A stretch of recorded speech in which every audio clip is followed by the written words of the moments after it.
आइए हम दुआ करते हैं। पवित्र आत्मा, हम आपको धन्यवाद देते हैं, हम आपकी तारीफ़ करते हैं, हम आपकी बड़ाई करते हैं प्रभु। आज का दिन पिता मुबारक का दिन है प्रभु। जो मेरे अजीज़ों पिता, आज जो बापा बैठ कर बापा प्रार्थना सुनने के लिए बापा वो तैयार हुए हैं पिता।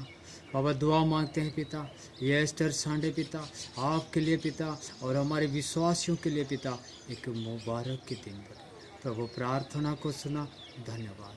यीशु के नाम से दुआ मांगते हैं, आमीन।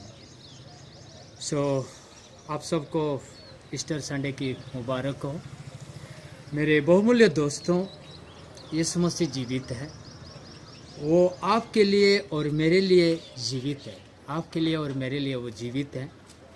जब हम पुकारते हैं वो कहता है मैं यहाँ हूँ, मैं तुम्हारी पास आऊँगा और तुम्हें उत्तर दूँगा। जब भी हम उसको पुकारते हैं वो कहता है मैं तुम्हारे पास आऊँगा और तुम्हें मैं उत्तर दूँगा। यीशु ने कहा मैं मर गया था लेकिन मैं तुम्हारे लिए जीवित हूँ। यीशु मसीह मर गया था लेकिन हमारे लिए वो जीवित है। मृत्यु मेरे जीवन में राज नहीं कर सकता। यीशु कहते हैं मेरे जीवन में मृत्यु राज नहीं कर सकता। हाँ, मेरे मन की कामनाओं को, हाँ, मैंने उसकी मन की कामनाओं को नष्ट कर दिया। शैतान चाहता था कि यीशु मसीह को नष्ट करने के लिए, लेकिन यीशु मसीह ने क्या किया? मौत को फतेह पाया। आज आपकी खातिर अपना प्राण उसने तुम्हारे लिए दिया, तुम्हारे लिए और मेरे लिए दे दिया। मैं जीवित हूँ, तुम भी जीवित रहो। यीशु मसीह आज जीवित है। मेरे अजीजों, हम भी जीवित बनने की आवश्यकता है ना। यीशु हम में जीवित है, इसलिए जब हम इस संसार के आंख बंद करेंगे, स्वर्ग में हमारे लिए एक आंख खुला रहेगा, है ना। तो इसलिए हम सदा के लिए यीशु के साथ जिएंगे। खुदा का कलाम कहता है तुम्हारा मन व्याकुल ना हो। कहा यीशु जीवित है। जिस दिन यीशु जी उठा, कुछ स्त्री गए थे उसके पास, कुछ स्त्री गए थे। यदि हम पढ़ते हैं मत्ती की इंजील उसका 28 अध्याय उसका 2वां बाब में लिखा हुआ है, तो पत्थर क्या था? लुढ़का हुआ था। मेरे अजीजों, ये जो ईस्टर संडे हम क्यों मनाते हैं? ईस्टर संडे मनाने के क्या मकसद है? क्या दुनिया के सबको पता है यीशु मसीह जी उठा है। छोटे छोटे संडे स्कूल के बच्चों को भी पता है यीशु मसीह जी उठा है। क्यों जी उठा है?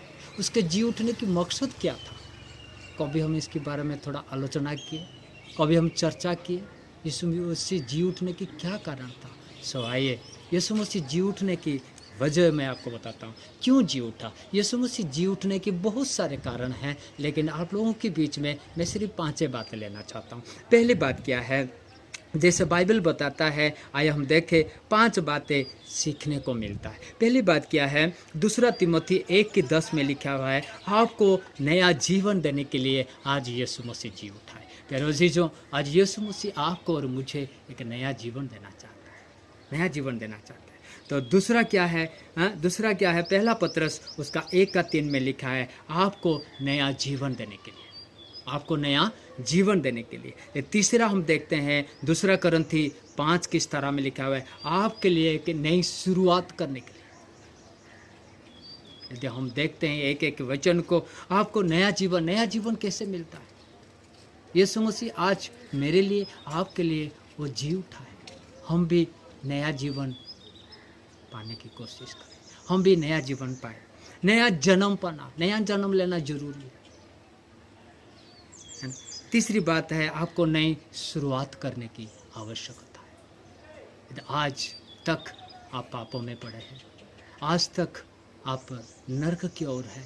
मेरे अजीजों, यीशु मसीह की जी उठने के द्वारा हमें यही शिक्षा मिलता है कि हम क्या करें? अपने नया जीवन बिताएं। दूसरा, अपना नया जन्म पाए। तीसरा, एक नई शुरुआत करें। चौथा, यीशु मसीह जी उठने के द्वारा आपको और मुझे बचाता है। यदि आप पढ़ेंगे मेरे साथ खोलकर, पहला पत्रस 3 अध्याय 21वां बाब में लिखा हुआ है कि आपको और मुझे वो बचाने के लिए आज क्या हुआ है? जिंदा हुआ है।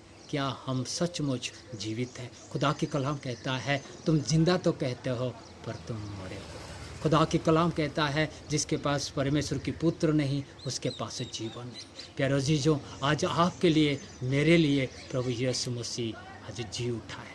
इसलिए क्योंकि आखिर वचन की ओर हम चलते हैं। 5वां वचन तीर्थों का काम उसका 4 अध्याय 33वां पाप में लिखा हुआ है, आपको सामर्थ्य से प्रभु की गवाही देने की जरूरत है। यीशु मसीह की गवाही देने की जरूरत है। प्रभु हमारे व्यक्तिगत जीवन में कितने बड़े बड़े चमत्कार कार्य करते हैं, लेकिन हम गवाही देने में पीछे हट जाते हैं। किंतु खुदा के जो बंदे थे, जो चेले थे, वो गवाही दे रहे थे, यीशु मसीह मेरे लिए मारा गया, गाड़ा गया, फिर वो तीसरे दिन जी उठा। सो मेरे अजीजों, मैं आप लोगों के बीच में एक एप्लीकेशन करना चाहता हूँ। कितने लोग आज आप लोग नया जन्म पाते हैं? कितने लोग आज नया जन्म लेना चाहते हैं? कितने लोग एक नई शुरुआत करना चाहते हैं? कितने लोग एक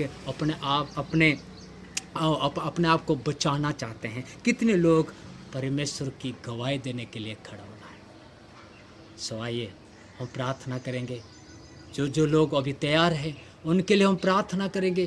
प्रभु उनको नया जीवन दे, प्रभु उनको नया जन्म दे, प्रभु उनको एक नई शुरुआत दे, प्रभु उनको एक पापों से तो उनको बचा ले और परमेश्वर की गवाही देने के लिए तैयार हो जाए। आइए दुआ करें। पवित्र आत्मा, हम आपको धन्यवाद देते हैं, तारीफ करते हैं, बड़ाई करते हैं पिता। बापा, आज का दिन को आपके हाथों पे सौंपता हूँ पिता। मुबारक के दिन है प्रभु तो दुआ कर बापा, विशेष करके प्रभु मेरे अजीज़ों को आपके हाथों पे सौंपता हूँ प्रभु। उनके व्यक्तिगत जीवन में, उनके पारिवारिक जीवन में जो एक वीडियो को देख रहे हैं पिता, बापा जो बापा सुन रहे हैं पिता, तो उनको ब्लेस कर पिता। पवित्र आत्मा के सामर्थ्य उनके ऊपर उंडा। यीशु मसीह के नाम से दुआ मांगते हैं, आमीन।